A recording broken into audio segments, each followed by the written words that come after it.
पहले जोरदार तालियां हो जाए आज की इस विशेष दिन के लिए। और ये मोमेंट खास इसलिए भी हो जाता है क्योंकि हम तमाम लोगों का जो सब्जेक्ट है वो क्या है, कैंसर, राइट। और आज के इतने महत्वपूर्ण दिन पर आखिर वो शख्सियत जो दिन रात कह ले या फिर एक लंबे वक्त कह ले, दशक कह ले, एक इंस्टीट्यूशनल शेप में डायरेक्शन देने की कोशिश में लगे हैं, और वो कोशिश दरअसल इतना सामान्य नहीं है, ये असामान्य है। और ऐसे में क्या कुछ संदेश हो जाता है आज के इस दिन पे। संदेश कई मायनों में, संदेश आम जनता के लिए, संदेश सिस्टम के लिए, संदेश तमाम स्वास्थ्य कर्मियों के लिए, और सबसे महत्वपूर्ण संदेश आज हम कहाँ हैं, संदेश उन मरीजों के लिए, संदेश उन परिजनों के लिए। दरअसल विश्व कैंसर दिवस पर स्थिति क्या कुछ बन रही है, और जब हम कैंसर कैपिटल नहीं केयर कैपिटल बने भारत जैसे संदेश को टटोलने के लिए जब यहाँ पे खड़े हैं, तो सर का संदेश क्या है, चाहूंगा एक बार और जोरदार तालियों के साथ सर का स्वागत करें।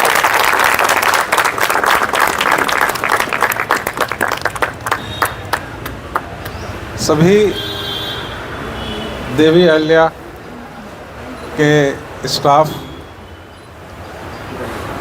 का मैं स्वागत करता हूं। आज विश्व कैंसर दिवस है। हम सब जान रहे हैं कि आज कैंसर की स्थिति बहुत भयावह रूप लेते जा रही है। डे बाय डे कैंसर बढ़ता जा रहा है।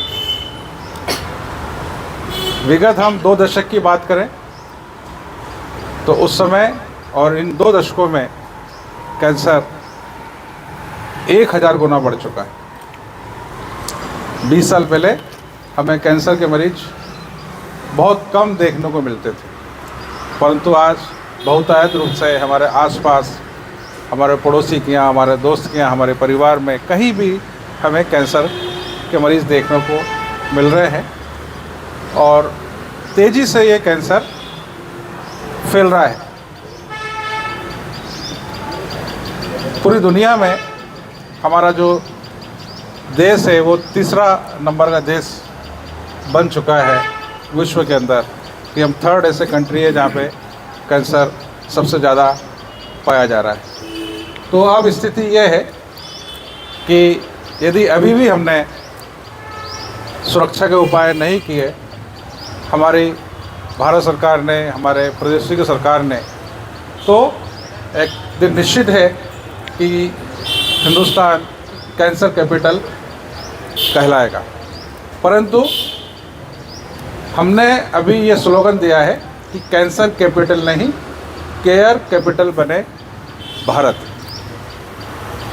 क्योंकि आज लाखों की संख्या में कैंसर के मरीज हर साल डायग्नोस हो रहे हैं। हम जो देखते हैं कि डायग्नोस हो रहे हैं, जो रजिस्टर्ड कैंसर हॉस्पिटल में जाते हैं, उनका आंकड़ा करीब 20 लाख के आसपास बताते हैं। और ये 20 लाख के आंकड़े भी 2019 और 2020 के हैं। 2026 हो गया है, परंतु आज इन आंकड़ों को कोई भी सरकार बताना नहीं चाहती, वो प्रदेश सरकार हो या भारत सरकार हो।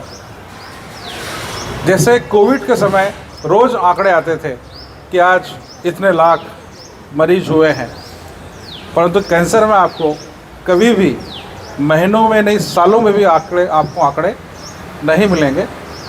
तो लगभग 20 लाख तो आपको बता ही रहा हूँ कि 20 लाख के आसपास मरीज हर साल कैंसर के हो रहे हैं। और वो मरीज ट्रीटमेंट के दौरान, इलाज के दौरान ही 50% इस दुनिया को छोड़ देते हैं। बाकी जो 50% बचते हैं उनकी लाइफ भी किसी के 6 महीने, किसी के साल भर, किसी के 2 साल, किसी के 3 साल, और 5 साल लाइफ को बिताने वाले मरीज तो 1% भी नहीं होते हैं। तो तेज़ी से फैलने वाली ये बीमारी बढ़ती जा रही है और एक महामारी का रूप लेती जा रही है।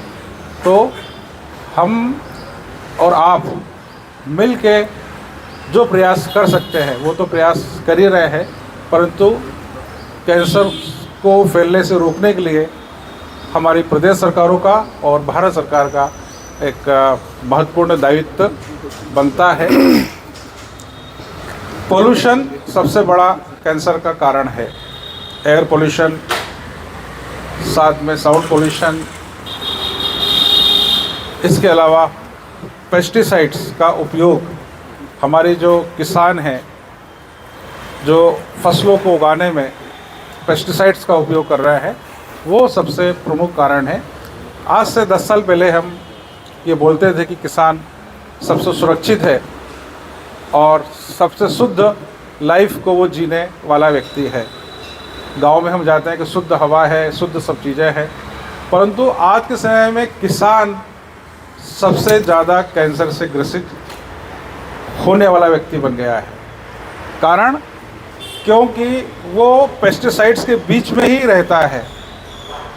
कोई भी फसल उगाता है, उसके 1 महीने 2 महीने पहले वो पेस्टिसाइड्स को, यूरिया खाद, नाइट्रोजन, फास्फोरस, DPA, सब खादों को अपने यहाँ पे स्टोर करता है। फिर वो फसलों में ज़मीन जब जोतता है तो उसमें डालता है, फिर जब फसल बोता है उसमें डालता है, जब घास हो जाता है तो घास को मारने के लिए वो डालता है।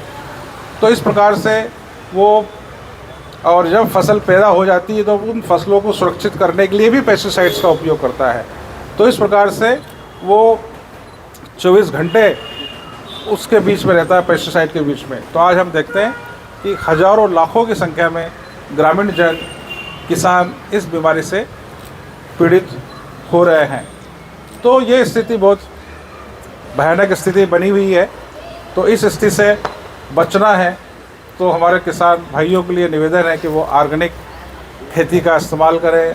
गोबर से बनी हुई खाद, गाय से बना हुआ गोमूत्र, उसका यदि छिड़काव करें तो हम कैंसर से बच सकते हैं। अन्य बहुत सारी लाइफस्टाइल डिसीज़ है, उससे हम बच सकते हैं। इसके अलावा सरकार का ये दायित्व है कि वो ऑर्गेनिक खेती पे जोर दे, पॉल्यूशन को घटाए, कैंसर को होने वाले जो कारण है उसको ख़त्म करे, साथ में तंबाकू का पूर्ण रूप से बैन किया जाए। क्योंकि तंबाकू आज हमारे यंगस्टर्स जो हैं, मैं देखता हूं कि 12 साल, 14 साल, 15 साल की उम्र से लोग तंबाकू गुटखा पाउच खाना चालू करते हैं और पता लगता है कि वो 20 साल, 22 साल, 25 साल की एज में आते आते तक उन्हें बहुत कैंसर हो जाता है। ओरल कैविटी कैंसर हो गया, बगल म्यूकोसा हो गया, टंग कैंसर हो गया। और पता लगता है कि जब ये कैंसर होता है तो उस जो व्यक्ति है उसकी लाइफ 6 महीने, उसको साल भर उसको निकालना मुश्किल पड़ती है। सबसे ज़्यादा स्मोकिंग करने वाले जो लोग हैं, यंगस्टर जो है, जो स्मोकिंग कर रहे हैं, हुक्का बार का प्रचलन बहुत बढ़ता जा रहा है। ये सब कैंसर के प्रमुख कारण है। तो सरकार को टोबैको को पूर्ण रूप से प्रतिबंध करना चाहिए, अल्कोहल पर प्रतिबंध लगाना चाहिए, पेस्टिसाइड्स को पूर्ण रूप से बंद करना चाहिए। यदि सरकार ऐसा करती है तो हम कैंसर से सुरक्षित रह सकते हैं। चूँकि इन सब चीज़ों में सरकार को रेवेन्यू बहुत भारी मात्रा में मिलता है, तो उनको लोगों का जीवन चाहिए या रेवेन्यू चाहिए, दोनों में से उनको डिसाइड करने की आवश्यकता है। हम समय समय पर हर मंच पे हम ये बात उठाते हैं, हमारे मंत्री भी बोलते हैं मंचों पे आके। और मैं आज देख रहा हूँ फेसबुक पेज पे कुछ मंत्री हैं भारत मध्य प्रदेश सरकार के, उन्होंने अपने पेज के ऊपर डाला हुआ कि कैंसर से बचाव और कैंसर से हमें सुरक्षा करना है, परंतु उनके फेसबुक पेज पे वो डालने से कैंसर से बचाव नहीं किया जा सकता है। उनको सरकार में रह के, उन्हें मुख्यमंत्री से बोलकर उनको जो बात हमने कही है उसको उन पर लागू करना चाहिए, तो ही हम कैंसर से बच सकते हैं।